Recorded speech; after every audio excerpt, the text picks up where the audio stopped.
All right, next up, we got Ron Tonkin Toyota.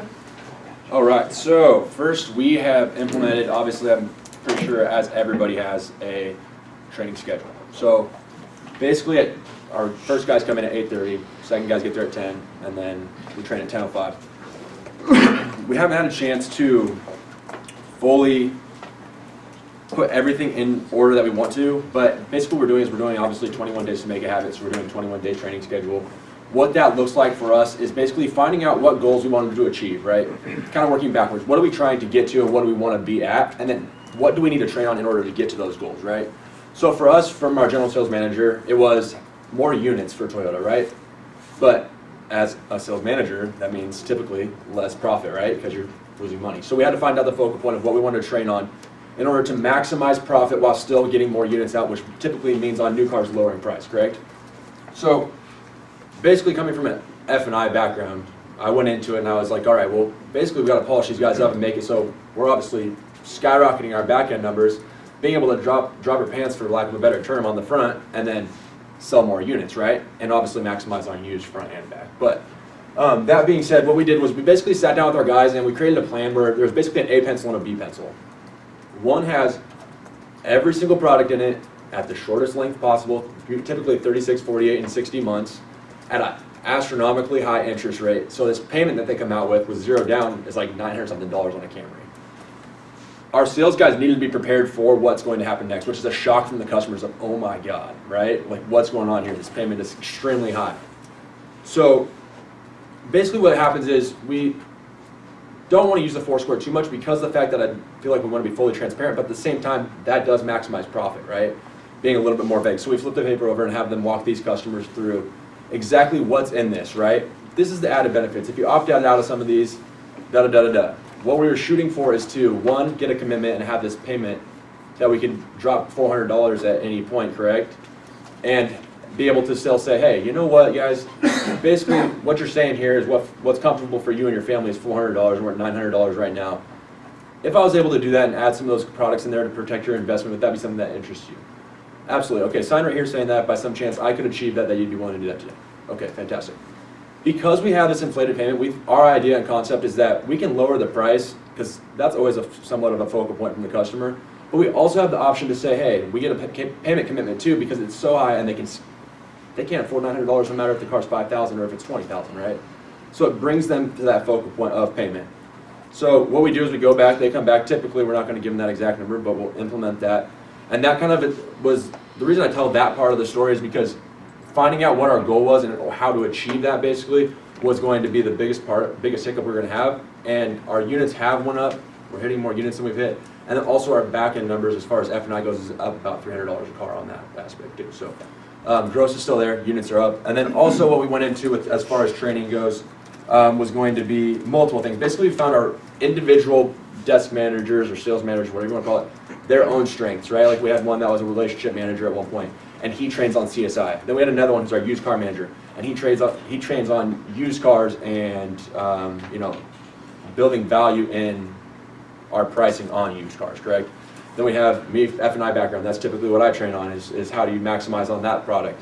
Then we have our other used car manager who likes to talk about, we really have implemented what you guys have said about, this is the vehicle we're looking for in our market. This is, it puts the customer at ease to want to trade their vehicle in more likely and things like that. So I do have a list of our training schedule. It is desk manager to desk manager specific and kind of what they train on, and that's for 21 days again, and it lasts for about 30 minutes. So, yep. Okay. I got a question. Yes, sir. So when you say you go out with your first pencil with an inflated payment, Mm-hmm. do you have the interest rate on that first pencil? Yes, 799, 899, 999. Systems average. Based on, Just curious. Yeah, based on our systems average. So we don't want to be biased from one customer to the next. Some are going to be less, some are going to be higher. We don't know what yours is, and we don't want to give you one of the other.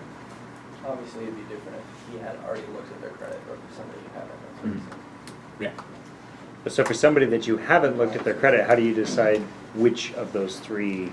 That's what he does Rates. for the term. System He has wise. 60 months is $799. Per the term. 66. Got it. And I really, Okay. I believe that, our salespeople get in such a habit of saying, oh, they're going to want that 0% or that 1.9 or 2.99. And I try to have the customer or salesperson have more dialogue with the customer, right? So we have pulled their credit, I show them 399, 499, 599. And they say, oh, that interest rate's high. And instead of saying, oh, okay, well, let me get you this special incentive, or did you want to go to On Point, right? Or whatever in your area, credit union, maybe the lowest, right? They go and they say, well, what interest rate did you think you qualified for? Because there's many of different lenders out there. We haven't sent it to the bank yet. What were you kind of thinking that you'd be at? And then oftentimes at the 750 beacon, you'll be at 599. So, well, at least 5.55. Oh, okay, cool. Sounds great. Let's do it. So that's why, I mean, I think putting it back on the customer and asking them to defend themselves more than we defend ourselves has worked for us. But So with the A-pencil that you've implemented, that was a recent implementation? yes, as of the last 3 months, we've been kind of implementing that. We've been training on it more because with the guys I specifically work with, typically you're going to see the same guys coming back to you. I go out and greet every customer, and then I will help them close the customer, right, or work the entire deal start to finish. One of the things we trained on is the pack or customer interview off the bat, where they bring them inside, right? Mm-hmm. When they bring them inside, that's the perfect time for me to go out and introduce myself. I think the familiarity of seeing the face up front and then being able to see me at the end as well gives that relationship where it's okay, right? And then kind of also, you know, with some of the guys that I do that with, they say, oh, I'm ready to go out on my own. All right, let's do it. I'm going to stand close and I'm going to listen to what you say. And I'll step in if I need to, right? Because if I see them slipping away, I'm not going to leave it in their hands. Hopefully we're in the positions that we're in because we're better at it than them, right? And have you, sorry, I got another question. So for getting the customers inside, that's another focus that you've been doing? And, Yes, and how has that been going? If you were to pick like a percentage, would you say end up inside versus in the past? Yeah, so I would say probably 30% more end up inside, right? It's not as much as you'd like to see because a lot of the guys are like, oh, you're looking at this car and the customer's standoffish already. They don't want to try to pull them inside because they're not confident in what they're doing, right? Right. When they do come inside, what we find is that when I go out to meet them, they're more apt to open up about their true, what they're really looking for and feel welcomed, right? I don't know if I'm even answering your question though. Yeah, yeah. Okay, yeah, so about 30% more I'd say. You mentioned packs, so are you guys practicing that transition to go in? Absolutely, yes. With some of our guys, they're more open to that, our newer guys, right? And when they follow this process, it gives me a chance to come out and basically I set the guidelines of the entire rest of the transaction. Here's how it's going to go step by step. Basically, while you're on the test drive, I'll get your appraisal. That's pretty standard, right? But then after that, when they do come back in, it gives me the option to go outside even if they're saying, oh, I'm still shopping, and say, hey, you know, I told you kind of how our process goes here. I'm going to still be able to show you figures which I've already been working on while you're on the test drive. So come on inside. So that gives me the ability, and yes, that pack is definitely beneficial in my opinion. Nice. And we try and Louis and I will ask, and we like the sales consultant's honesty, I would say less than 10 or 15% actually do the interview inside. Absolutely. And it's the probably old pretty school way accurate. of thinking about it. And the stats will tell you, if you go inside and sit down for 10 minutes, it saves the customer 60 minutes of time. Yep. You make $250 more dollars. Yeah. And your closing rate goes up 10%. But the key is getting them in the habit of at least, I'm a fan of show me and see how it works. And I want to ask Ryan, because of all of our stores, I think they do the best job of that. Maybe you could speak to that a little bit. As the team bringing people inside Yeah, the interview. how's it work? Yeah, I mean, that's again, that's something that I was trained on, like I said, from the start, from Lewis, when I was brought into, from the start of this, was the interview. And it's something that was the first, if you look at the first training schedule, I took over from Lewis doing it, it's the first thing I had 12 weeks ago, was doing the interview, getting people inside. It's a massive difference for the customer, one, because there's so many cars in the lot. You guys all know that many cars out there, and customers walking the lot is an absolute nightmare. So when that interview comes in, customer comes in, does the interview, 10 minutes, it's basically a requirement by guys. It doesn't have to, they've got to give an explanation. And listen, there's customers, you all know they're going to dominate right off the bat, right? They're going to take over, they're going to go on the lot and do whatever. I get that's going to happen sometimes. When that customer comes in, we do the interview, 5 to 10 minutes, they come get the car, that's when I come out and meet the customer, right there. So they're getting a driver's license, I'm coming out, I'm already involved in the process right off the bat, here it is. We save the customer time, and Andy's probably the best at going out and meeting customers than anything in our dealership. We've already built our rapport, right? We've got that wall knocked down out of that scary guy that's in that office back there in the corner. He's not actually a scary guy, he's me. I got 2 kids, a wife, I'm a freaking goofball. How you doing? Right away, I've been so rapport. I'm ready to come back out to that customer. I don't have to come back to that customer. They have a level of wall that has come down immediately as soon as they meet us. So I challenge you guys, when I got into the many roles of GSM, you know, one of the things I was reading, there's a lot of stuff online, a lot of books and stuff like that. The number one thing they say if you want to sell more cars and get more people to close, go out and meet your customers. I mean, every single chance you get, go out and talk to them. No, I'm not saying you guys don't do it, I don't know. I'm not saying that at all, but every chance you get, go out and talk to your customers. I assure you, it's sold us more cars, and we'll sell you guys more cars too. And I'm impressed with what you said, we still get sales consultants to go, well, our managers don't go out and introduce themselves, they're busy, I get it, but you know how long it takes? 15 seconds.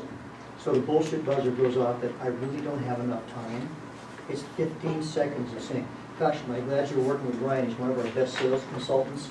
Probably gonna take 45 minutes or so to do a pre-appraisal on your rig. I'm really glad to meet you. A lot of good stuff happens in that 15 seconds.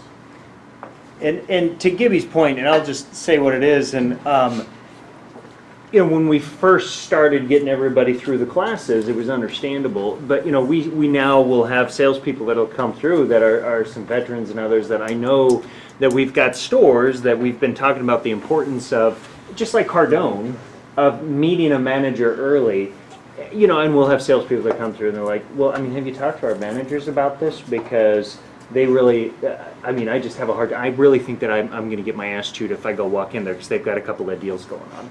And I'll point blank tell them, then you got the wrong manager sitting there. So, you know, we are in a day and age where just like, you know, we're talking about, your customer wants to see the person that's behind the curtain and wants to meet him. And that early manager intervention and just taking a quick 2 seconds and edifying the salesperson, it's not a 10-minute conversation with a customer. How long would you say when you meet a customer? You two?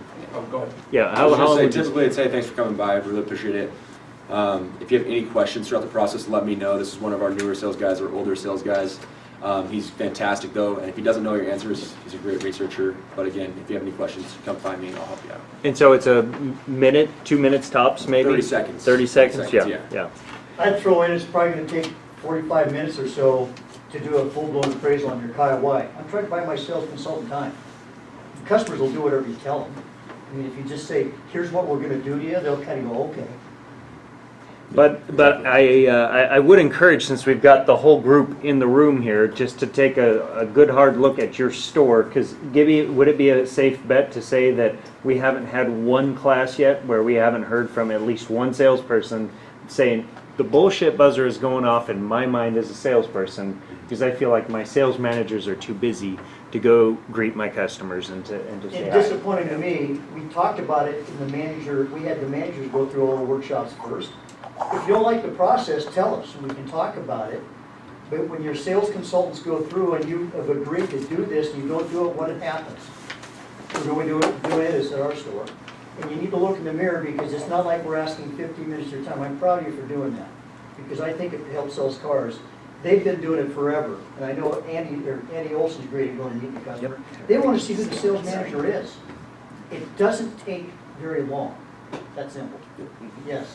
I know we're a volume store, and it is difficult when the sales managers are indeed working deals, and I get that. And sometimes I make a very good effort to try to meet the customer with good intent, and they do. But I think it's important that at least Dave and I's role is because we're out on the floor as team leaders. Mm-hmm. So that kind of takes the stress off the manager sometimes when a regular salesperson comes and gets us, and we introduce ourselves not as a manager, but we're the floor team leader or something, and that kind of breaks the ice with the customer as well. So it kind of works. Yeah, I like being out on the floor too. If I'm not working a deal, I'm just standing on the middle of the shop floor.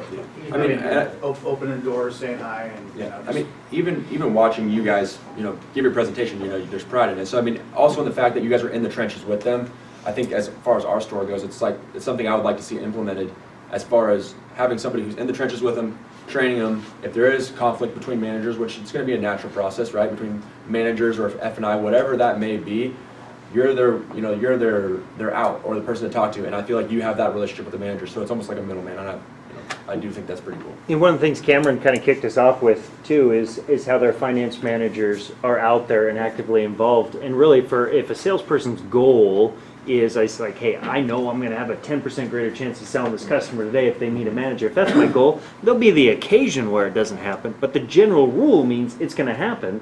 And if they know that the finance managers are available, or the used car manager, or the sales manager, if they're all busy, then my lead, if they know that that's expected of them and that it's encouraged of them, they'll find somebody that's in management to have this Yeah. customer meet. It's the same thing we do at Dodge and at Kia.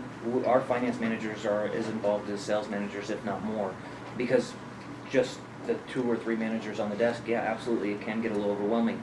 But when you add finance in it, you have 6 managers in every store Yeah. that can be Absolutely. involved. It makes it a lot easier. Hey, well, I think I spoke too much. We're 25 seconds over on this one, but hey, thank you. Yeah.